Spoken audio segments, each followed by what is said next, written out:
वंदे मातरम मित्रांनो, आज आपण आलो आहोत डॉक्टर बाबासाहेब आंबेडकर सांस्कृतिक सभागृह सिन्नर येथे आणि आज डॉक्टर विश्वंभर चौधरी, असीम सरोदेजी आणि निखिल वागळे सर ह्या तिघांचं सिन्नरमध्ये निर्भय बनव हे व्याख्यान आहे। आणि याची पार्श्वभूमी आपल्याला माहिती आहे। मागच्या जेव्हा विश्वंभर चौधरी नाशिकमध्ये आले होते तेव्हा त्यांच्यावर भ्याड हल्ला झाला होता। त्या भ्याड हल्ल्याच्या पार्श्वभूमीवर आज पुन्हा हे आजचं जे व्याख्यान आहे ते आयोजित केलेलं आहे। आणि आपण बघू शकता खूप सारी इथं पोलीस बल तैनात आहे आणि खूप सारे निर्भय कार्यकर्ते इथं जमलेले आहेत। आता वाट फक्त ह्या तिघ मुख्य वक्त्यांची। या कार्यक्रमाचे आयोजक श्री DL कराड सर आणि कार्यक्रमाचे अध्यक्ष सुद्धा ते आहेत। तसंच ज्या 35-36 संघटनांनी एकत्र येऊन हा कार्यक्रम घेतलेला आहे त्यांचे मी मनापासून आभार मानतो आणि अभिनंदन करतो।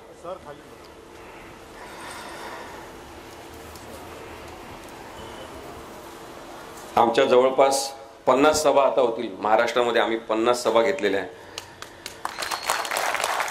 साधारणतः 4000 किलोमीटरचा प्रवास आम्ही केला असेल आणि अजूनही हा पूर्ण महिना, पुढचा महिना सुद्धा 15 तारखेपर्यंत आमच्या सभा ठरलेल्या आहेत। आम्ही कोणत्याही राजकीय पक्षाचे सदस्य नाही आणि आमचं असं मतच आहे की राजकीय पक्षाचे सदस्य तुम्ही असाल तरी नागरिक म्हणून विचार करणाऱ्या लोकांची भारताला गरज आहे।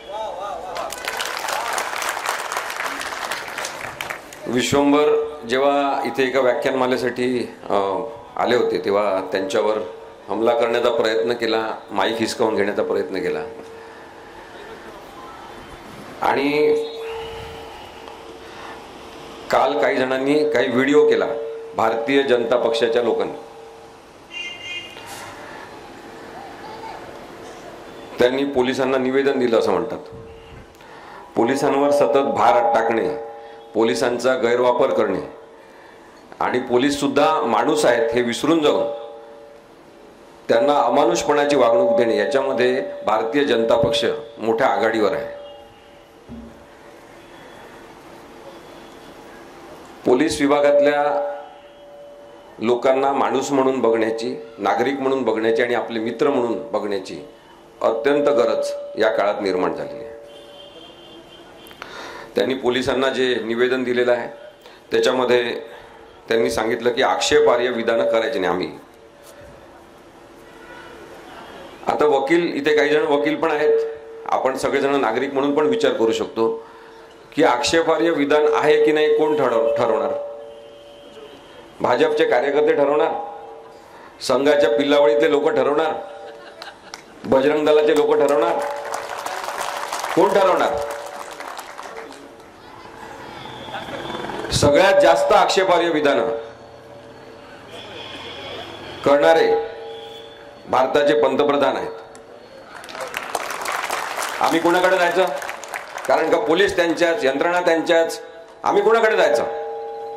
तुम्ही निवेदन तरी जाण्यासाठी जाऊ शकले कारण की तुम्ही भाजपचे कार्यकर्ते आहात। हाच प्रश्न आहे आमचा लोकशाहीच्या समोरचा की आम्ही बेकायदेशीर पद्धतीने कामकाज महत्वाच्या संविधानिक पदांवर बसून करणाऱ्यांविरुद्ध कुठे जायचं? आणि निखिल वागळे सर, विश्वंभर चौधरी, मी, आम्ही तिघांनी ठरवलं की आपण लोकांसमोर जायचं।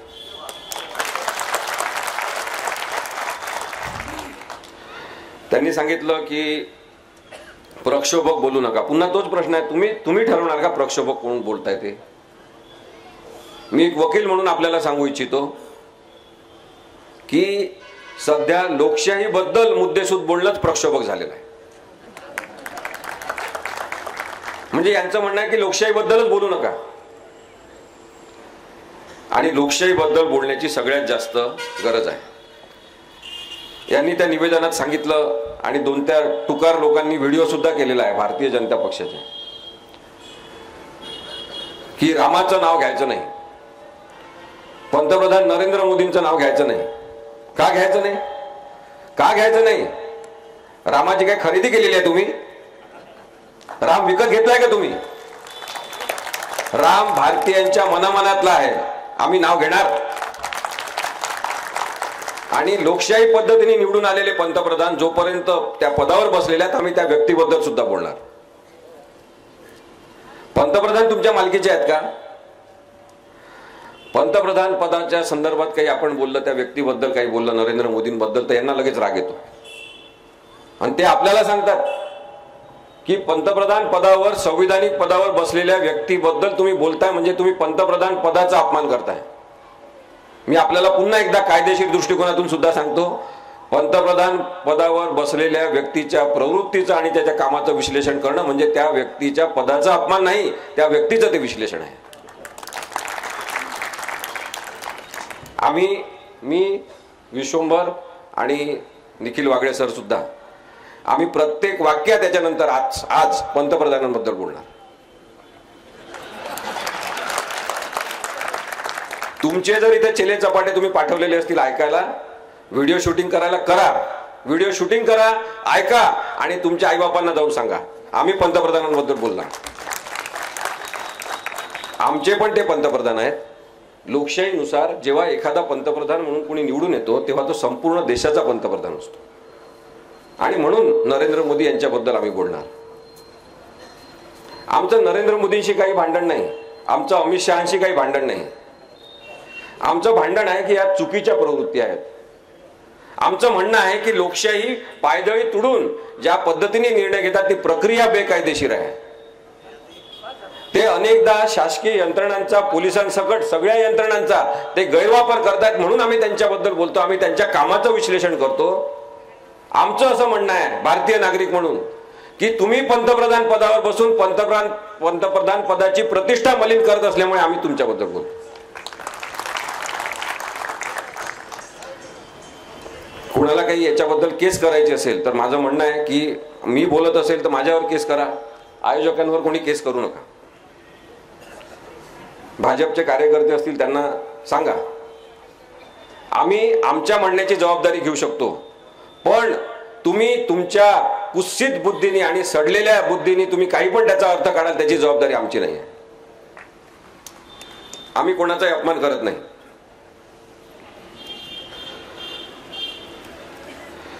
लोकशाहीच्या अस्तित्वात सध्या जो डिफेक्ट तयार केलेला आहे आणि लोकशाही आपलं स्वतःच अस्तित्व शोधत सगळीकडे देशभर फिरत आहे, त्याच्यासाठी जबाबदार असलेल्या केंद्र सरकारच्या सगळ्याच धोरणांबद्दल आपण बोललं पाहिजे.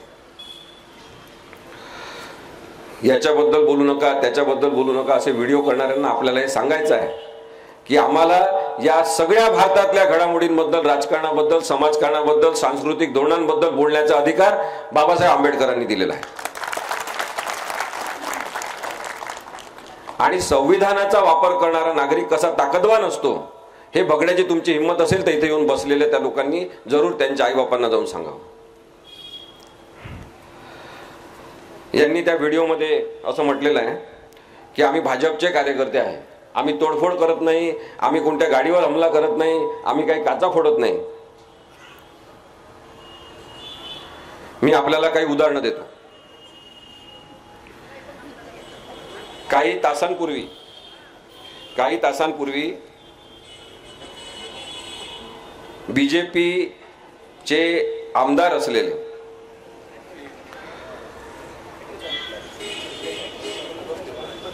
गणपत गायकवाड यांच्याबद्दलचा झालेला गोंधळ आपण पाहिलेला आहे. गणपत गायकवाड यांना आता पोलिसांनी अरेस्ट केलेली आहे, कारण की त्यांनी पोलीस स्टेशनमध्ये घुसून त्यांच्या प्रतिस्पर्धी असलेल्या काही लोकांवर गोळीबार केलेला आहे आणि 6 गोळ्या त्या माणसाच्या शरीरात घातलेल्या आहे. तुम्ही आम्हाला सांगता की आम्ही काच फोडत नाही, आम्ही गाडीवर हमला करत नाही, आम्ही भाजपचे लोक आहे. मी तुम्हाला 10-15 उदाहरणं देणार आहे आज, आणि ते त्यांचे ऐकणारे असतील त्यांनी सुद्धा ऐकावे. व्हिडिओ करणाऱ्यांची हिंमत असेल तर त्यांनी ऐकावं. यांनी 24 जुलै 2023 रोजी मेघालय चीफ मिनिस्टरच्या सेक्रेटरिएट इन तुरा इथे त्यांनी भाजपच्या महिला मोर्चानी 19 लोकांना त्यांच्या सकट भाजपच्या महिला मोर्चाच्या 19 लोकांसह अरेस्ट झाली, कारण की त्यांनी हिल डिस्ट्रिक्ट पोलीस स्टेशनच्या तिथे त्यांनी मेघालयच्या चीफ मिनिस्टरच्या सेक्रेटरिएटवर अटॅक केलेला होता. त्यानंतर यांनी तिथे 21 गाड्या फोडल्या, यांनी 10 मेघालय पोलीस अधिकाऱ्यांना मारहाण केली, यांनी सेंट्रल रिझर्व्ह पोलीस फोर्सच्या 7 अधिकाऱ्यांना त्या दिवशी मारहाण केली आणि यांनी महिला होमगार्ड जे आहेत ते यांच्या मारहाणीमध्ये जखमी झालेले आहेत. आणि हे आपल्याला सांगतात की आम्ही गाड्यांवर हमला करत नाही, आम्ही काचा फोडत नाही, कारण का आम्ही भाजपचे कार्यकर्ते आहे. 19 जानेवारी 2024 रोजी 16 जुलै 2021 रोजी खोटा मिलिटरी अटॅक कुपवाडा येथे यांनी घडून आणला भाजपच्या कार्यकर्त्यांनी आणि त्याबद्दल सुद्धा केस सुरू झालेली आहे. 19 जानेवारी 2024 रोजी यांनी व्हेइकल फोडले, मीडिया पर्सनचे कॅमेरा फोडला आणि काँग्रेसच्या राहुल गांधीच्या यात्रेमध्ये अनेकांना यांनी मारहाण केली आणि हे सांगतात की आम्ही काचा फोडत नाही, आम्ही भाजपचे कार्यकर्ते, आम्ही गाड्यांवर हमला करत नाही. यांनी 23 फेब्रुवारी 2020 रोजी काही मुस्लिम आणि दलित प्रोटेस्टर्स जे विरोध करत होते की सीए आणि एनआरसी याच्यामध्ये तुम्ही ज्या पद्धतीने बदल घडवून आणताय त्याच्यामध्ये लोकसहभाग नाही आणि एकतर्फी पद्धतीने तुम्ही निर्णय घेऊन जे कायदे बदलण्याचा प्रयत्न करताय चुकीचं आहे, तेव्हा दलित आणि मुस्लिम कार्यकर्त्यांवर भाजपच्या कार्यकर्त्यांनी एका कार्यक्रमादरम्यान हमला केलेला आहे. दिल्लीच्या मेयर शेली ओबेरॉय यांनी 15 दिवसासाठी भाजपच्या कार्यकर्त्यांना जे निवडून आलेले सुद्धा नगरसेवक आहेत त्यांना 15 दिवसासाठी सस्पेंड केलं, कारण की त्यांनी नगर परिषदेमध्ये आणि त्या दिल्लीच्या सगळ्या परिसरामध्ये म्युनिसिपल कॉर्पोरेशनच्या त्यांनी गडबड गोंधळ करण्याचा आणि तोडफोड करण्याचा प्रयत्न केला. आणखी 1-2 उदाहरणं मी आपल्याला देतो. 13 जानेवारी 2021 रोजी त्यांनी पोलिसांनाच अटकाव करून पोलिसांवर सुद्धा हमला केलेला आहे आणि त्याच्याबद्दल सुद्धा त्यांच्यावर केस दाखल झालेली आहे. त्याच्याबद्दल अमित शहा यांना शेवटी दखलंदाजी घ्यावी लागली आणि पोलिसांना समजावावं लागलं, हा सुद्धा रेकॉर्डचा भाग आहे. यांनी 300 पार्टी वर्कर्स यांचे आणि तिथले MP भारतीय जनता पक्षाचे राकेश सिंग यांना संपूर्ण ट्रेनला आग लावून देण्यासाठी आणि सरकारी प्रॉपर्टी डॅमेज करण्यासाठी जबलपूर येथे अटक करण्यात आली. टेररिस्ट आणि पिंप अशा स्वरूपाचे शेलके उद्गार यांनी निवडून आलेल्या अनेक लोकप्रतिनिधींबद्दल काढल्यामुळे सुद्धा गडबड गोंधळ होऊन तिथे सुद्धा मुस्लिम काही लोकांवर त्यांनी हमला केलेला आहे. शिलीगुडी येथे 7 डिसेंबर 2020 रोजी यांनी पोलिसांनी लावलेले बॅरिकेड्स तोडले, यांनी विटा फेकून मारल्या आणि अनेक लोकांना जखमी केलं असा सुद्धा आरोप यांच्यावर आहे. मी तुम्हाला 10 उदाहरणं दिलेले आहे. व्हिडिओ करणाऱ्या त्या लोकांना सांगा जाऊन की तुम्ही जे काही व्हिडिओ करताय ना ते खोटारडे आहे, कारण तुमचे नेते खोटारडे आहे.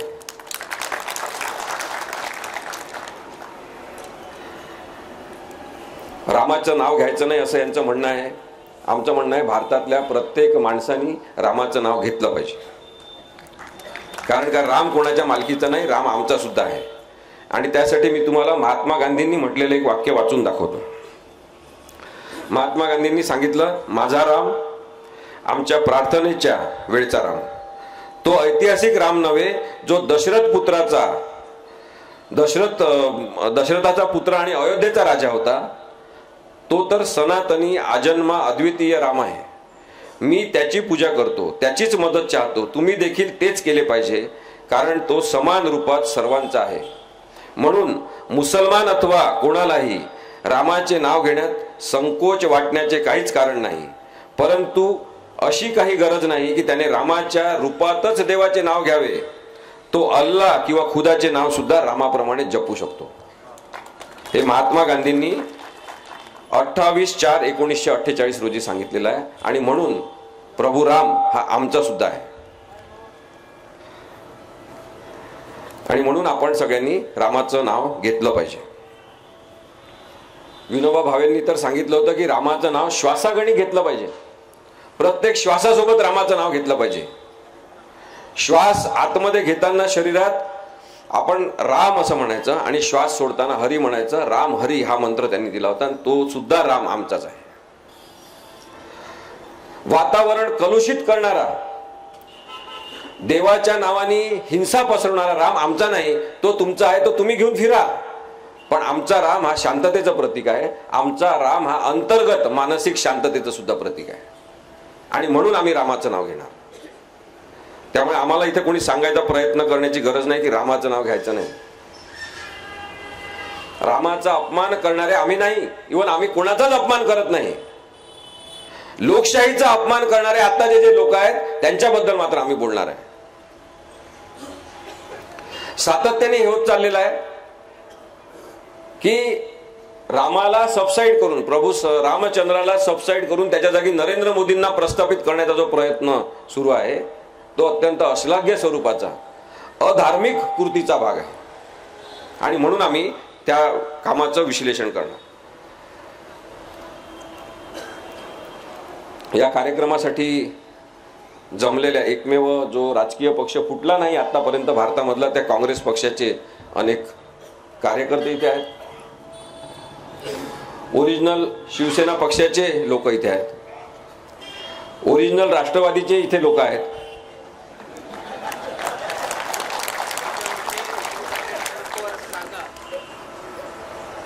ओरिजिनल राष्ट्रवादी म्हणजे शरद पवार साहेब आणि ओरिजिनल शिवसेना म्हणजे उद्धव ठाकरे साहेब. बाकी राजकीय दरोडेखोरी करणारे आणि चोर यांच्याबद्दल सुद्धा मी नंतर बोलणार. आम्ही निर्भय बनोच्या या सगळ्या सभांमधून लोकशाहीचा जागर करतोय, संविधानाचा आवाज बुलंद करण्याचा प्रयत्न करतोय. याच्यामध्ये नरेंद्र मोदी आणि अमित शहा या प्रवृत्ती आमच्यासाठी केवळ आहेत. आमचा नरेंद्र मोदी आणि अमित शहा यांना मुळीच विरोध नाही, हे समजून घ्या. व्यक्ती म्हणून आमचा त्यांना विरोध नाही, प्रवृत्ती म्हणून त्यांचा विरोध प्रत्येक भारतीय नागरिकांनी करण्याची जबाबदारी आता संविधानिक जबाबदारी म्हणून आपण स्वीकारली पाहिजे असं आमचं मत आहे.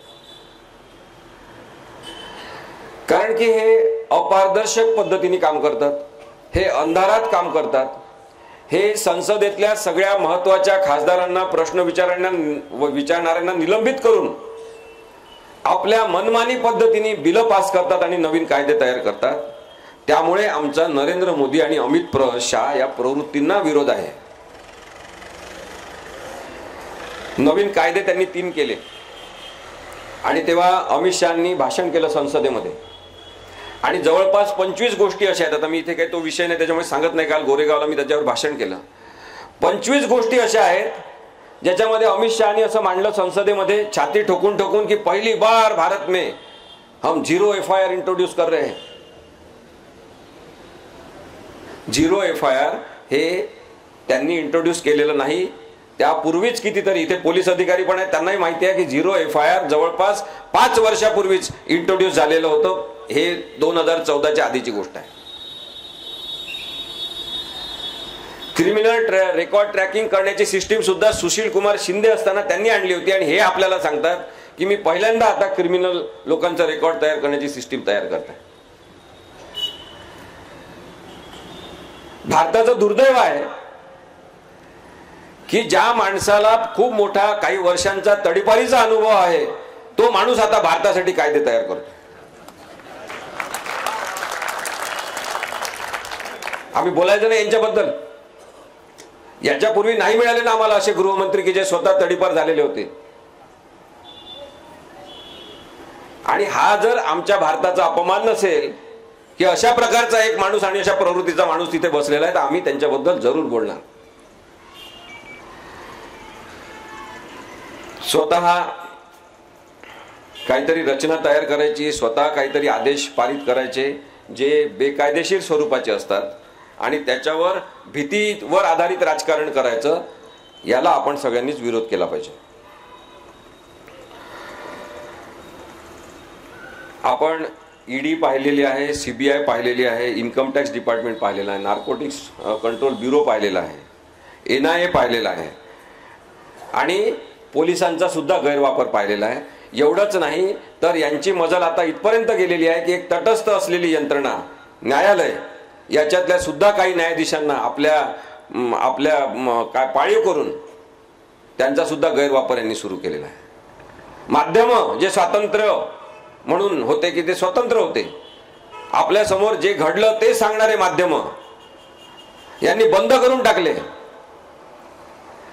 अनेकदा यांनी मालक विकत घेतले, सगळेच्या सगळे चॅनल विकत घेतले आणि भरपूर पैसा वापरून यांनी तुमच्या डोक्यावर काय मारायचं, तुमच्या समोर काय दिसलं पाहिजे दृश्य स्वरूपामध्ये हे ठरवलं. हे षडयंत्री पद्धतीने जे काम करण्याची पद्धत आहे त्याला आमचा विरोध आहे.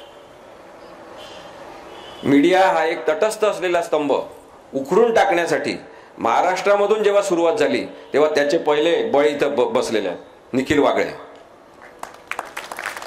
एका तटस्थ पत्रकाराचा ज्या पद्धतीने त्यांनी अंत करण्याचा प्रयत्न केला, पण हा माणूस आहे की तो त्याच्यातून सुद्धा उभा राहिला आणि आज आपल्या समोर निखिल वागळे ओरिजिनल या व्हिडिओच्या माध्यमातून उपस्थित आहे. निखिल वागळे सरांचे परत आभार मानायला पाहिजे आम्हाला, विश्वंभरला मला सुद्धा, की जेव्हा ते आजचा सवाल चालवत होते तेव्हा त्या चर्चेमध्ये आम्हाला बोलवलं, आमचं मत विचारलं. त्यामुळे आपल्या सगळ्यांना वाटायला लागलं की आम्ही हुशार आहे आणि मग ती हुशारी बाळगण्याची जबाबदारी आमच्यावर आली. त्याच्यामुळे आम्हाला अभ्यास सतत करावा लागला आणि आज जे काही आम्ही बोलू शकतो आहे, मुद्देसूद पद्धतीने मांडू शकतो आहे, त्याच्यामध्ये निखिल वागळे सरांचा सहभाग अत्यंत महत्त्वाचा. आणि मीच नाही, माझ्यासारखे अनेक लोक त्यांनी त्या चॅनलवर असताना तयार केले. कोणाचं म्हणणं आपण ऐकून घ्यायचं, कोणाचं म्हणणं आपण पोचवायचं याची जाणीव असलेला माणूसच आपल्या कार्यक्रमाचा आत्मविश्वासाने नाव आजचा सवाल असं ठेवू शकतो. भीती आणि भीतीच्या आधारे ज्या पद्धतीने पत्रकारितेचं दमन करण्यात आलेलं त्याच्याबद्दल ते आपल्याशी बोलतीलच. पण मी कायद्याच्या क्षेत्रात काम करत असताना पाहतो की ईडीचा जो गैरवापर यांनी केलेला आहे, यांची घोषणा होती की काँग्रेस मुक्त भारत करायचं. मुळात काँग्रेस मुक्त भारत ही घोषणा लोकशाहीला धरून आहे काय आपण विचार केला पाहिजे. आपलं कोणाचं काँग्रेसवर प्रेम असण्याचा गरज नाही. थोड्या वेळासाठी सगळं बाजूला ठेवा. काँग्रेसवर प्रेम करण्याची काही गरज नाही. वंचित बहुजन आघाडीवर प्रेम करण्याची काही गरज नाही. राष्ट्रवादी काँग्रेस ओरिजिनलवर प्रेम करण्याची काही गरज नाही. शिवसेना ओरिजिनलवर प्रेम करण्याची काही गरज नाही. थोड्या वेळासाठी बाजूला ठेवा आणि विचार करा की भारतीय संविधान काय म्हणताय. भारतीय संविधानाने सांगितलेलं आहे की इथे प्रत्येकाला अभिव्यक्ती स्वातंत्र्य आहे, राजकीय मत स्वातंत्र्य आहे. एखाद्याचा राजकीय विचार पोचवायचा असेल तर संस्था संघटना काढून, राजकीय पक्ष काढून तशा पद्धतीने आपले विचार अनेक लोकांपर्यंत पोचवण्याचा आणि त्यांना पटवून देण्याचा अधिकार आपल्याला आहे. अनेक वेगवेगळ्या राजकीय पक्षाचे विचार या भारतामध्ये असले पाहिजे, ही संविधानिक तरतूद आणि त्याला आपण कॉन्स्टिट्युशनल स्कीम असं म्हणू, ही रचना आहे भारतीय संविधानाने केलेली. आणि म्हणून काँग्रेस मुक्त भारत ही हिंसक घोषणा आहे. आज आपण पाहतो की त्यांनी दुसरी घोषणा भ्रष्टाचार मुक्त भारत अशी केली होती की भ्रष्ट आदमी को नहीं छोडूंगा. आजची जी परिस्थिती आहे त्यांनी निर्माण केलेली आहे, नाशिक जिल्ह्यामधले सुद्धा नेते जे जे भ्रष्ट आहेत भारतातले ते सगळे भाजपमध्ये आहेत. आणि आता आपल्याला लक्षात येते की काँग्रेस मुक्त भारत करता करता आज भाजप काँग्रेस मुक्त झालेला आहे. हे सगळ्यात मोठं यांचं दुखणं ठरणार आहे, लक्षात ठेवा. वरपासून खालपर्यंत सगळे भ्रष्टाचारी माणसांनी आपल्या सोबत घेतलेले आहे. महाराष्ट्राच्या परिस्थितीचा विचार करायचा तर एक तर भाजपमध्ये जा किंवा एकनाथ शिंदेच्या सोबत जा, म्हणजे तुम्ही सुरक्षित राहाल. आता त्याला ऍडिशनल परत अजितदादा पवार आहे. हे जे राजकारण सुरू आहे हे संविधानाला अपेक्षित नाही, हे सांगायचं नाही का, याच्यावर कोणीच बोलायचं नाही. जे सुरू आहे ते बघत राहायचं. 5 वर्षांनी आम्ही मतदान पुन्हा करायचं आणि पुन्हा निवडून आलेल्या लोकांना तुम्ही पैशाच्या आधारे फोडणार, ईडीच्या आधारे फोडणार, कोणतीतरी दडपशाही करून फोडणार आणि नवीनच काहीतरी संतुलन तयार करणार, एखादं मिक्सर तयार करणार. आम्हाला म्हणणार ही लोकशाही आहे. आम्हाला अशी लोकशाही मान्य नाही. हे सांगण्याची जबाबदारी आपल्या सगळ्या नागरिकांची आहे. अनिल देशमुखांना त्यांनी ईडीच्या प्रकरणामध्ये आतमध्ये पाठवलं. छगन भुजबळांना त्यांनी आतमध्ये पाठवलं. छगन भुजबळ आता अजितदादांसोबत गेले, काही दिवसांनी ते भाजपमध्ये जातील. जेव्हा छगन भुजबळांची केस आली, इतर काही ईडीच्या लोकांच्या केस आली, ते म्हणतात की आता कागदपत्रच आमचे गहाळ झाले, केसचे कागदच नाही असं म्हणतात. हा षडयंत्राचा जो भाग आहे त्याच्याबद्दल बोलायचं नाही कोणीच. मला आपल्या सगळ्यांचे आभार मानायचे की आपण लोकशाही बद्दलचा आवाज म्हणून इथे आलेला. अनिल देशमुखांना यांनी जेव्हा आतमध्ये टाकलं, सांगितलं की 1000 कोटीचा घोटाळा आहे, 100 कोटीचा घोटाळा आहे असं सांगितलं. आणि जेव्हा तपास केला, कोर्टामध्ये केसेस चालल्या, त्यांचा जामीन देण्यात आला नाही, त्यांना त्रास देण्यात आला. 1 वर्षभर जवळपास ते आतमध्ये होते. आणि नंतर लक्षात आलं की काहीतरी साधा 1 कोटी काहीतरी याचा घोटाळा आहे. कोर्टाने म्हटलं की बा त्याचा पुरावा द्या तुम्ही, की निदान 1 कोटीचा तरी काहीतरी घोटाळा आहे, त्याचा तरी पुरावा द्या. त्याचा पण पुरावा यांच्याकडे नाही. आणि या सगळ्यांमागे जर आताचे उपमुख्यमंत्री, ज्यांना जबरदस्तीने उपमुख्यमंत्री व्हावं लागलेलं आहे, ते देवेंद्र फडणवीस असतील तर आपल्याला वाईट वाटणार नाही की बदल्याचं राजकारण इथे सुरू आहे. बदल्याच्या भावनेने कायदा वापरला जातो आहे आणि कायदा जणू काही बदल्यासाठीच तयार केलेला आहे. अशा भावनेने राजकारण जर केलं जात असेल तर आम्ही देवेंद्र फडणवीसांना प्रश्न विचारायचा नाही की हे कोणतं राजकारण आहे तुमचं, की तुम्ही ज्या माणसावर आरोप ठेवता त्या माणसाचं तुम्ही शेवटी 1000 कोटीचा सुद्धा नाही, 100 कोटीचा सुद्धा नाही, तुम्ही छोटासा घोटाळा सुद्धा शोधू शकत नाही आणि 1 वर्ष त्या माणसाला आतमध्ये ठेवता. जे दुसऱ्या पक्षात जातात त्यांच्यावर ईडी लावली जाते, त्यांना आपल्या पक्षात आणलं जाते. लोक बिचारे व्हॉट्सअपवर, फेसबुकवर जाहिराती तयार करतात, वॉशिंग पावडर मोदी म्हणून. मग आपण हेच करत राहायचं फेसबुकवर वगैरे सगळं? नाही, आता हेच करायचं नाहीये. आपलं काम आता सुरू होणार आहे. 2024 ची निवडणूक असेपर्यंत आता 1 वर्षभर आपल्याला केवळ लोकशाहीबद्दल आणि संविधानाबद्दल विचार करायचा. आणि ज्यावेळेस मतदान असेल तेव्हा या सगळ्यांना घरी बसवण्याची जबाबदारी इथे बसलेल्या प्रत्येक माणसाची. सीबीआयनी आतापर्यंत ज्या केसेस केल्या त्याच्यामध्ये जवळपास 96% म्हणजे 96% केसेस या विरोधी पक्षातल्या लोकांवर केलेल्या आहेत. सगळे विरोधी पक्षातले लोक भ्रष्ट आहेत आणि त्यांच्यावर भ्रष्टाचाराचे आरोप झाल्यावर चौकशी सुरू झाली की ते भाजपमध्ये आले की ते सगळे स्वच्छ आहेत. ईडीच्या ज्या केसेस चाललेल्या आहेत त्याच्यामध्ये 0.05% एवढाच पर्सेंटेज आपल्याला दिसते ज्याच्यामध्ये शिक्षा झालेली आहे. आणि बाकी सगळे जण कुठे गेले, केव्हा सुटले, त्यांच्यावर केसेस चालतात की नाही काहीच आपल्याला माहित नाही. शाहरुख खानच्या मुलाला पकडलेलं आपण पाहिलेलं आहे. सॉरी, शाहरुख खानच्या. कारण की नरेंद्र मोदींच्या कॅम्पेन मध्ये अस्पष्टपणे इनडायरेक्टली सहभाग घ्यायचा हे त्यांनी नाकारलं. कारण की शाहरुख खान केवळ डायलॉग म्हणणारा हिरो नाही हे आता लक्षात आलं.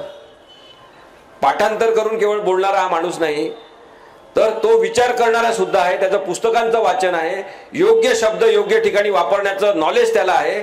त्यामुळे या माणसाच्या बद्दलचा बदला आपण मनात ठेवायचा आणि मग कधीतरी या मुलाला अटक करायची. जेव्हा लक्षात येते की नार्कोटिक कंट्रोल ब्युरोने खोटी केस केली होती, कोणताही अंमली पदार्थ त्याच्याजवळ सापडला नाही, पण तोपर्यंत त्याची बदनामी करून झालेली असते. आणि सलमान खान हा पतंग उडवायला नरेंद्र मोदींसोबत जातो संक्रांतीच्या वेळेस. तर सलमान खान बद्दलची जी त्यांनी ते काळं हरिण मारलेलं होतं त्याच्याबद्दलची केस मात्र लवकरच सुटका त्याच्यातून होते. आपण हे समजून घेतलं पाहिजे की ज्या पद्धतीने या सगळ्या यंत्रणांचा वापर होतोय तो गैरवापर आहे आणि याचा आपल्याला राग आला पाहिजे. न्यायालय जे एक निपक्ष ती जागा असली पाहिजे, ती सुद्धा आजकाल त्यांनी निपक्ष ठेवली नाही. आपलं सुदैव आहे की अनेक न्यायाधीश न्यायालयांमधले हे उत्तम आहेत, विश्वासार्ह आहेत, प्रामाणिक आहेत आणि संविधानाशी त्यांची बांधिलकी आहे. पण काही महत्वाच्या लोकांना त्यांनी ज्या पद्धतीने बाटवलेलं आहे आणि भाजपच्याच दृष्टीने निकाल द्यायचा असं सांगितलेलं आहे, त्यातून लोकशाही समोर एक खूप मोठं संकट निर्माण झालेलं आहे. आपण लक्षात घ्या.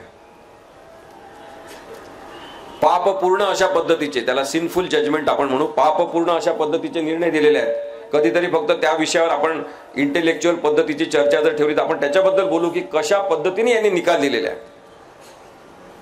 देशामध्ये दोन प्रकारचे वकील यांनी तयार केले. एक नरेंद्र मोदी यांना आवडणारा कायदा सांगणारे वकील आणि दुसरे संविधानात आहे तसा कायदा सांगणारे वकील, जे उरले सुरले आहेत ते.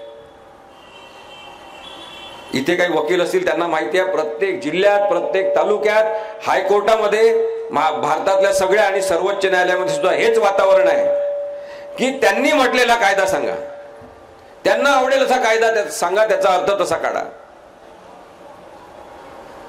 एक न शिकलेला माणूस कायद्याचे अर्थ कसे काढायचे यासाठी दहशत निर्माण करत असेल तर आपण विचार करा की यांच्याबद्दल बोलणं किती आवश्यक आहे. एककल्ली व्यवस्था यांनी निर्माण केल्या. कोणत्याही प्रकारे पारदर्शकता यांनी ठेवली नाही आणि ज्या पद्धतीने हे वेगवेगळ्या प्रकारचे कपडे घालून सतत येत असतात, टोप्या घालतात, मोराचे पिसं लावतात, कधी शिंग लावतात, ते टोप्या घालतात. हा जो दशावतारी माणूस आहे,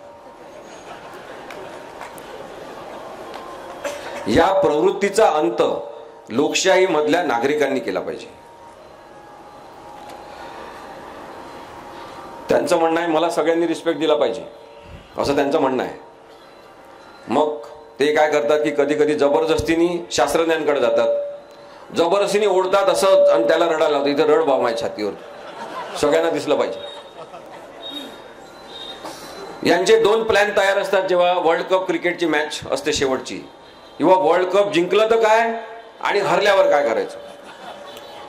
मग दुर्दैवाने भारत हरल्यावर लगेच तिथे गेले, जबरदस्तीने क्रिकेटच्या खेळाडूंचे हात ओढून माझ्याजवळ या तुम्ही, मी तुम्हाला सांत्वन करतो. भारताच्या पंतप्रधानांचं हे काम आहे? अशा फुटकळ दर्जाचं काम तुम्ही करता आणि तुम्ही म्हणता की आमच्याबद्दल बोलायचं नाही. पंतप्रधान पदावर बसून त्या पदाचा अपमान करणं भारताच्या लोकशाहीला चालणार नाही. तुम्ही निघून जा, घरी जा. 2024 मध्ये यांना हरवा. अत्यंत आवश्यकतेची बाब म्हणून आपण हे समजून घेतलं पाहिजे की लोकशाही जर टिकली पाहिजे असं वाटत असेल, आपलं जीवन जर चांगलं झालं पाहिजे असं वाटत असेल तर नरेंद्र मोदी, अमित शहा, भाजप यांना आता घरी पाठवणं अत्यंत आवश्यक आहे. यांचं ना राष्ट्रगीतावर प्रेम आहे, ना राष्ट्रध्वजाबद्दल यांना आदर आहे, ना यांना राष्ट्रपित्याबद्दल काय आदर आहे. राष्ट्रपित्याला तर यांच्याच प्रवृत्तीपैकी एका जणांनी झोपवलेला आहे, गोळ्या घालून मारलेला आहे. नरेंद्र मोदी पंतप्रधान झाले तेव्हा, त्यांनी पहिल्यांदा पंतप्रधान झाले तेव्हा संसदेच्या पायऱ्यांवर असं त्यांनी नतमस्तक झाले, पाया पडले. अनेक लोकांना गैरवरून आलं, पहिल्यांदा असा पंतप्रधान आहे की पायऱ्यांवर डोकं ठेवून हे नमस्कार करतोय, नतमस्तक होतोय. काय आदरपूर्ण माणूस आहे.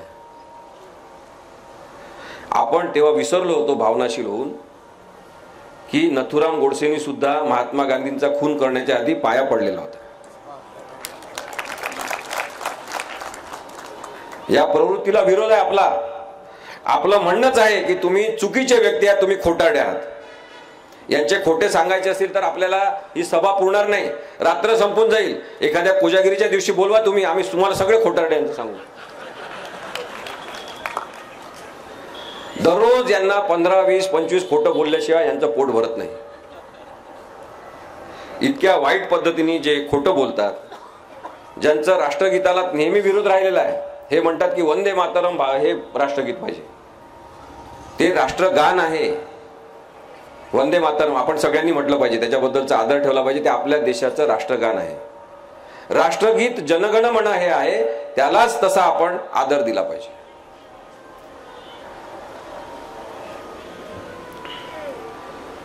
खरं तर वंदे मातरम हे काँग्रेसच्या सगळ्या सभांमध्ये आधी म्हटलं जायचं.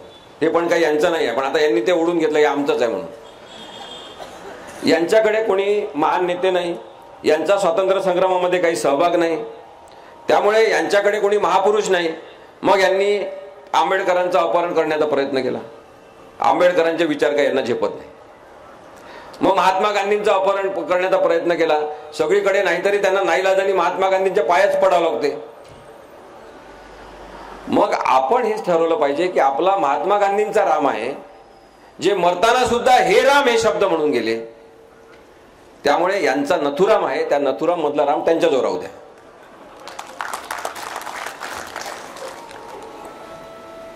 आपल्याला राष्ट्रध्वजाबद्दल एक गोष्ट मी मुद्दाम सांगितली पाहिजे आणि राष्ट्रगीताबद्दल सांगितली पाहिजे की यांनी जे काही लोक पोचवले वरपर्यंत, काही सुमार दर्जाचे लोक मोठ्या मोठ्या पदावर जाऊन बसतात, असा काळ येत असतो. तशाच पैकी एक chief justice of India Mishra म्हणून त्यांचं नाव होतं, ते रिटायर्ड झालेले आता. त्यांनी एक निर्णय दिला की सिनेमा सुरू होण्यापूर्वी सगळ्यांनी राष्ट्रगीत म्हटलं पाहिजे. आणि तो निर्णय देत असताना त्यांनी सांगितलं की अशा प्रकारे सिनेमा सुरू असताना जर राष्ट्रगीत म्हटलं तर देशभक्त तयार होतील.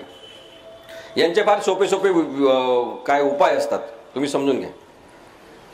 म्हणजे काय करायचं की हर घर तिरंगा, प्रत्येक घरावर तिरंगा लावायचा म्हणजे आपण देशभक्त होतो. राष्ट्रगीत म्हणायचं म्हणजे आपण देशभक्त होतो. सिनेमामध्ये राष्ट्रगीत म्हणण्यामध्ये काय तर्कसंगतता आहे याचा विचार करा. आपण मनोरंजनासाठी जिथे जातो तिथेच राष्ट्रगीत कशासाठी म्हणायचं? त्याला विरोध करण्यात आला. तेव्हा या चीफ जस्टिसनी रिजेक्ट केली ती आयडिया. त्यांनी सांगितलं की राष्ट्रगीत म्हटलंच पाहिजे. आज आपण सगळेजण सिनेमागृहांमध्ये राष्ट्रगीत म्हणतो. मग एका वकिलाला असं वाटलं की फार चांगली आयडिया आहे देशभक्ती राबवण्याची, देशभक्त निर्माण होतील. त्यांनी अशी पिटिशन केली त्याच न्यायाधीशांसमोर, चीफ जस्टिस ऑफ इंडिया समोरच, त्याच मिश्रांसमोर त्यांनी पिटिशन दाखल केली की सगळ्यात जास्त कायद्याचं आणि संविधानाचं काम हे न्यायालयांमध्ये चालते आणि त्यामुळे न्यायालयाचं कामकाज राष्ट्रगीत म्हणून झालं पाहिजे. या chief justice of India Mishra यांनी ती याचिका फेटाळून लावली. मग आपण यांना विचारणार नाही की तुम्ही सिनेमागृहामध्ये राष्ट्रगीत म्हणायची सक्ती करता, मग न्यायालयांमध्ये राष्ट्रगीत सुरू करून तुम्ही का कामकाजाची सुरुवात करत नाही? यांच्याजवळ तर्क नसतो, कारण की हे लोक असेच असतात. त्यांना काही करून जबरदस्ती फक्त करायची असते आणि आम्ही फार देशभक्त आहोत असं दाखवायचं असते, कारण की स्वातंत्र्य संग्रामात काही यांची कर्तृत्व नाही.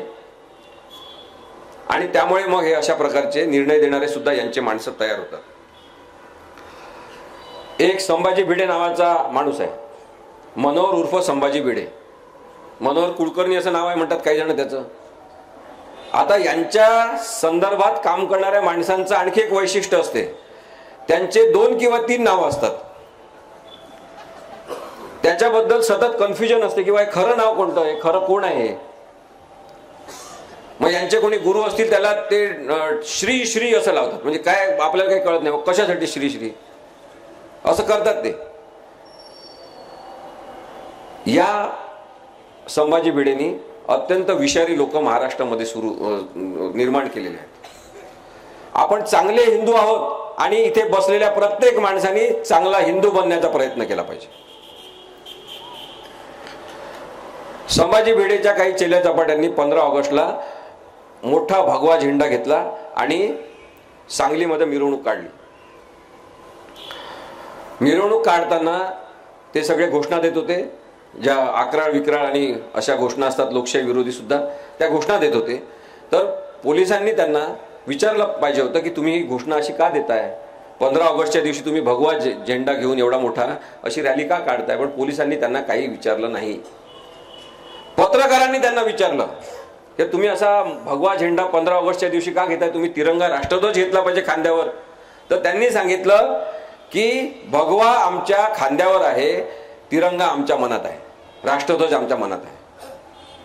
हे त्यांनी उत्तर दिलं. काही जणांनी तक्रारी केल्या, पोलिसांनी तक्रारी घेतल्या नाही. आजपर्यंत 15 ऑगस्टला भगवा झेंडा घेऊन रॅली काढणाऱ्या या लोकांवर कोणत्याही प्रकारचा गुन्हा नोंद झालेला नाही. मग आता थोड्या वेळासाठी आपण विचार करू की समजा त्या हिंदुत्ववादी कट्टर लोकांच्या ऐवजी तिथे कट्टर मुस्लिमवादी काही असते आणि त्यांनी मोठा हिरवा झेंडा घेतला असता आपल्या खांद्यावर 15 ऑगस्टच्या दिवशी, ते निघाले असते रॅली घेऊन आणि त्यांना अडवलं असतं पत्रकारांनी, त्यांना विचारलं असतं की तुम्ही असं का करताय, 15 ऑगस्ट आहे, राष्ट्रध्वज घ्या खांद्यावर, तिरंगा असला पाहिजे खांद्यावर. आणि त्या लोकांनी जर उत्तर दिलं असतं की आमच्या खांद्यावर हिरवा आहे पण आमच्या मनामध्ये तिरंगा आहे, आपल्याला चाललं असतं का? पोलिसांना चाललं असतं का? एका कोणत्या तरी फालतू माणसाने तक्रार केली असती, लगेच गुन्हा नोंद झाला असता. पण आजपर्यंत संभाजी भिडे आणि त्याच्या पिल्लावळीच्या लोकांवर गुन्हा दाखल झालेला नाही. माझं एवढंच म्हणणं आहे की कायदा असेल तर सगळ्यांसाठी समान असला पाहिजे. केवळ नरेंद्र मोदी एकदा आले आणि हेलिकॉप्टरच्या तिथून उतरून याच्याशी बोलले, त्याचा एवढा प्रभाव पोलिसांनी घेतलेला आहे की याच्या विरुद्ध कोणतेही गुन्हे दाखल होत नाही. हा महात्मा गांधींबद्दल वाईट बोलतो, हा महात्मा फुलेंबद्दल वाईट बोलतो, अनेक समाजामध्ये हिंसा पसरवणारे विधान करतो, पण हा माणूस अजूनही मोकाट आहे. अशा मोकाट सांडांना तुम्ही अरेस्ट करा आणि मग आमच्याकडे या सांगायला हे बोलू नका ते बोलू नका. संपूर्ण भारत एक अधीर देश, हिंसक देश यांनी करून टाकलेला आहे आणि याच्याबद्दल आमचा आक्षेप आहे. आणि म्हणून मला असं वाटतं की निर्भय बनवला मिळणारा हा प्रतिसाद लोकांच्या मनातला राग आहे, लोकांच्या मनातली अस्वस्थता आहे की किती दिवस आम्ही पाहत बसणार. महागाईबद्दल बोलत नाही, बेरोजगारीबद्दल बोलत नाही, स्वतःच्याच लोकांसाठी कायदे करतात, स्वतःचेच व्यापारी वाढवतात, त्याच्याबद्दल कोणीच काही बोलत नाही आणि कोणी बोलायलाच नको म्हणून दहशत निर्माण केली जाते. याच्या विरुद्ध निर्भय बनव असल्यामुळे हा जनतेचा आवाज आहे, लोकांचा आवाज आहे, त्याच्यामुळे याला एवढा सपोर्ट सगळीकडे मिळतो. 3-3, 4-4 हजार लोक जमा व्हायला लागले. आम्ही काही खूप मोठे महान लोक नाही आहे, विश्वंभर चौधरी, मी सामान्य आपल्यापैकी कोणीतरी आहोत. पण आम्ही हा वसा घेतला, निखिल वागळे सरांनी प्रोत्साहन दिलं आम्हाला नेहमी, आणि आज आपण पाहतो की हा एक खूप मोठा माहोल तयार झालेला आहे, एक खूप मोठी मिरवणूक तयार झालेली आहे लोकशाहीची, जी महाराष्ट्रातल्या प्रत्येक गावामध्ये एकत्रित होत आहे. आणि हा लोकशाहीचा जो आवाज आहे त्याच्यात भाजप दबून जाणार हे मी आपल्याला सांगतो. महाराष्ट्रामध्ये राजकीय चित्र बदलणार आहे, इथे भाजप आता येणार नाही. शेवटचा मुद्दा मी अपात्रतेच्या संदर्भातला नक्की बोलला पाहिजे असं निखिल वागळे सर पण म्हणाले. उद्धव ठाकरे यांची ज्या पद्धतीने अवहेलना झालेली आहे, उद्धव ठाकरे यांच्या वडिलांचं आणि त्यांच्या पक्षाचं ज्या पद्धतीने अपहरण झालेलं आहे, ते विचार करा थोड्या वेळासाठी की आपण काहीतरी निर्माण केलेलं आहे, आपण त्याचा भाग आहोत आणि आपल्यापासूनच ते हिरवून घेतलं जात असेल आणि आपल्या सोबत तयार झालेले माणसं ज्या आविर्भावात बोलताना आपण पाहतो तेव्हा कसं वाईट वाटत असेल मनाला, याचा विचार करा थोड्या वेळासाठी. आणि त्याच पार्श्वभूमीवर मग जेव्हा केस चालते अपात्रतेच्या प्रकरणाची, सुप्रीम कोर्ट निकाल देतात, 5.5 महिन्याचं हिअरिंग होते, त्याच्यावर सुप्रीम कोर्ट सांगतात की भरत गोगावले यांची नियुक्ती व्हिप म्हणून केली होती आणि त्याला राहुल नार्वेकर अध्यक्ष यांनी मान्यता दिली होती, ते बेकायदेशीर आहे. हे सांगितलं जाते की एकनाथ शिंदे यांना गटनेता म्हणून राहुल नार्वेकर यांनी अध्यक्ष म्हणून मान्यता देणं बेकायदेशीर आहे. एक अत्यंत विस्तृत निर्णय दिला जातो आणि त्या निर्णयाच्या आधारे केवळ राहुल नार्वेकर यांना निकाल जाहीर करायचा आहे. कारण अपात्रतेच्या कायद्यानुसार, पक्षांतर बंदी कायद्यातल्या कलमांनुसार राहुल नार्वेकर यांनाच अधिकार आहे विधानसभा अध्यक्ष म्हणून की त्यांनी अपात्रतेच्या संदर्भातला निर्णय जाहीर केला पाहिजे. यांच्याकडे प्रकरण पाठवलं जाते, ते मुद्दाम विलंब लावतात, कधी हे कागदपत्र पाहिजे कधी ते कागदपत्र पाहिजे, आणि मुद्दाम विलंब लावण्याच्या या सगळ्या प्रयत्नांवर सुद्धा सर्वोच्च न्यायालयाला सांगावं लागते की तुम्ही लवकरात लवकर सुनावणी घ्या. मग हे सांगतात, सगळीकडे गैरसमज पसरवतात कॅमेऱ्यासमोर की माझ्या कामकाजामध्ये कोणतंच न्यायालय ढवळाढवळ करू शकत नाही. तेव्हा सर्वोच्च न्यायालयाला सांगावं लागते की तुम्ही केवळ विधानसभेचे अध्यक्ष नाही, तुम्ही जेव्हा अपात्रतेच्या प्रकरणाची सुनावणी करता तेव्हा तुम्ही एका ट्रिब्युनलचे प्रमुख आहात आणि न्यायिक एका ट्रिब्युनलचे प्रमुख तुम्ही असल्यामुळे तुमच्या कामकाजाबद्दलचं विश्लेषण करणं आणि त्याच्यात दखलंदाजी करण्याचा आम्हाला हक्क आहे. तरी हा माणूस ऐकत नाही आणि मग 10 जानेवारी तारीख द्यावी लागते की या तारखेला तरी तुम्ही जाहीर करा आणि मग हे निर्णय देतात आणि निर्णय अत्यंत महान. कोणीच अपात्र नाही. पळून गेले लोक, पळवण्यात आले लोक, ते भरत गोगावले प्रश्नाचं उत्तर देताना विधानसभेतल्या त्या क्रॉस एक्झामिनेशन मध्ये म्हणाले की मी सुरतला गेलो कारण की छत्रपती शिवाजी महाराज तिथे गेले होते, मला वाटलं की चांगली जागा असेल. आपण आतापर्यंत ज्या ज्या बिंडोक लोकांना निवडून दिलेला आहे त्या सगळ्यांची आपण आता विश्लेषण करून चिकित्सा करून यादी तयार केली पाहिजे.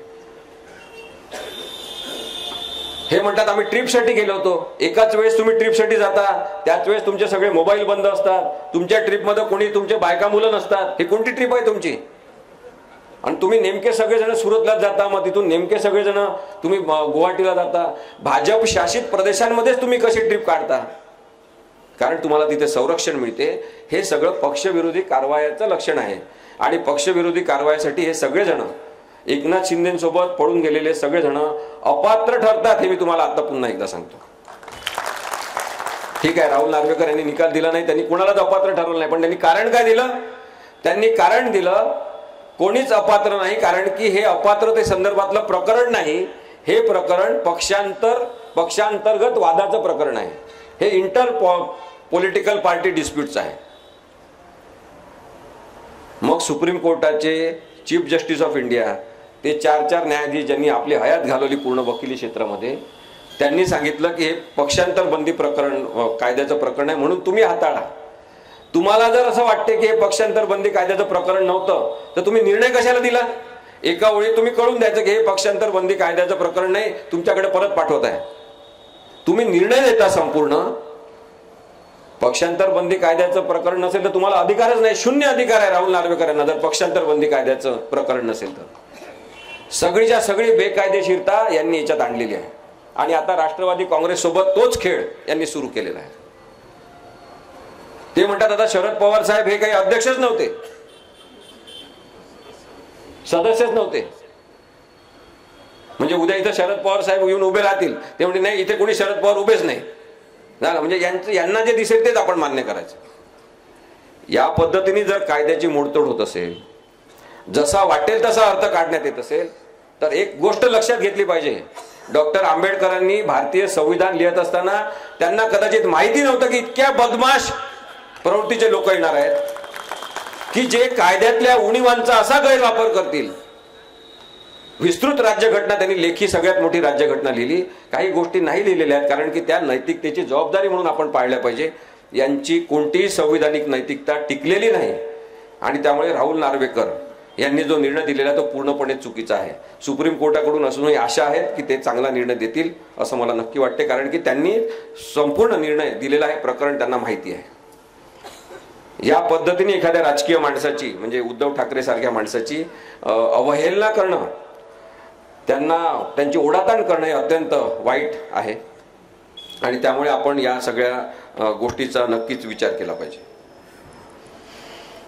काही गोष्टी मुद्दाम आपण विचार केला पाहिजे अशा आहेत की आपण नागरिक म्हणून या सगळ्या परिस्थितीकडे बघताना आपण आपली मूकसंमती आहे असं जर दाखवत राहिलो तर ते अत्यंत चुकीचं ठरेल. आपली अशा प्रकारच्या राजकारणाला संमती नाही. काही जण मला म्हणतात की ते चुकीचे होते, काँग्रेसचे लोक, हे पक्षाचे लोक चुकीचे होते म्हणून यांना आम्ही निवडून दिलं. ठीक आहे, आपण त्यांना त्याच्यामुळेच निवडून दिलं. मग याच्यानंतर येणाऱ्या लोकांची काय गॅरंटी आहे? मुळीच गॅरंटी नाही. याच्यानंतर येणाऱ्या लोकांची सुद्धा मुळीच गॅरंटी नाही. पण लोकशाहीला काय अपेक्षित आहे की नवीन नवीन चुका करणारे येऊ द्या, काही हरकत नाही, पण एकच चुका करणारा माणूस जेव्हा माहीत झाला की हा चुकीचा माणूस आहे, पुन्हा पुन्हा त्यांना निवडून देणं आपला मूर्खपणा ठरेल. आणि म्हणून आपल्याला आता स्वतःमध्ये सुधारणा केली पाहिजे. यांना आरसा दाखवला की यांना राग येतो, मग हे पोलिसांकडे तक्रारी करतात.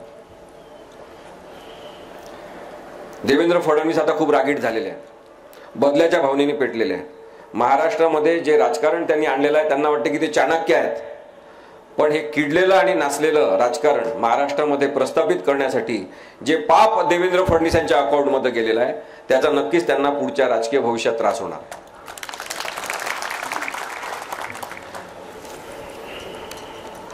एक शेर आहे, तो मी आपल्याला सांगतो आणि थांबतो. असं म्हणतात त्या शेर मध्ये की काच को पारा चढ़ा दिया, काच को पारा चढ़ा दिया तो आईना बन गया, हमने उनको आईना दिखा दिया तो उनका पारा चढ़ गया. वाव. आपण कधीतरी नागरिक म्हणून बोलण्याची सवय लावली पाहिजे. सगळ्या यंत्रणा या दोषमुक्त असण्यासाठी आपण प्रयत्न केले पाहिजे. पोलीस हे माणूस आहेत अशा पद्धतीने त्यांच्याकडे बघितलं पाहिजे. न्यायव्यवस्था आपली आहे, ती न्यायाधीशांची आणि वकिलांची नाही, तिथे जाणाऱ्या पक्षकारांची आहे, हे आपण समजून घेतलं पाहिजे. आणि या सगळ्या यंत्रणांवर सामान्यातल्या सामान्य माणसाची मालकी आहे. जो या सगळ्या यंत्रणांवर लोकशाहीमधल्या सामान्य माणसाची मालकी आहे असं मान्य करेल, तो आता आपल्यावर राज्य करेल. आता हे राज्य बदललं पाहिजे. आणि महाराष्ट्राने जरी हा निर्णय घेतला आणि 2024च्या निवडणुकापर्यंत आपण सगळेजण राजकीय विचार करणारे झालो पाहिजे. काही लोक मला म्हणतात तुम्ही वकील आहे, तुम्ही कोर्टात बोला. तर म्हणून मी शेवटचा मुद्दा सांगून थांबतो की आपण डॉक्टर असा, वकील असा, कोणी फार्मासिस्ट असेल, कोणी शेतकरी असेल, कोणी कामगार असेल, आपण सगळेच जण राजकीय आहोत. आपल्याला प्रत्येकाला राजकारणावर बोलण्याचा हक्क आहे, कारण की आपण भारताचे नागरिक आहोत. नागरिक ही संकल्पना राजकीय आहे. भारतीय संविधान जिथं प्रास्ताविक ठेवलेलं आहे ते भारतीय संविधान हे पॉलिटिकल डॉक्युमेंट आहे. आपला जन्मच त्या संविधानातून झालेला आहे, जे राजकीय स्वरूपाचं डॉक्युमेंट आहे. त्यामुळे राजकारणावर बोलण्याचा आपल्याला प्रत्येकाला हक्क आहे. अडाणी आणि अशिक्षित आपण नाही. अडाणी अशिक्षितपणा जर आपल्या पंतप्रधानमध्ये असेल तर आपल्याला आता या पंतप्रधानाला नकार दिला पाहिजे. आपण ही हिंमत सगळ्यांनी ठेवा. आणि सरकार बदलू शकते. इंदिरा गांधी एवढी ताकदवान बाई होती, तिचं सुद्धा सरकार या भारतातल्या लोकांनी पाडलेलं आहे. कोणी काय अमरपट्टा घेऊन आलेला नाही. ज्यांनी ज्यांनी माच केलेला आहे त्यांना घरचा रस्ता या भारतीय मतदारांनी दाखवलेला आहे. त्या सगळ्या मतदारांना माझं आव्हान आहे की मुळीच घाबरण्याची गरज नाही. गुंड आणि बदमाश प्रवृत्तीचे लोक सगळ्यात जास्त भित्रे असतात, हे लक्षात ठेवा. धन्यवाद. धन्यवाद असीम सर. सध्या चालू घडामोडी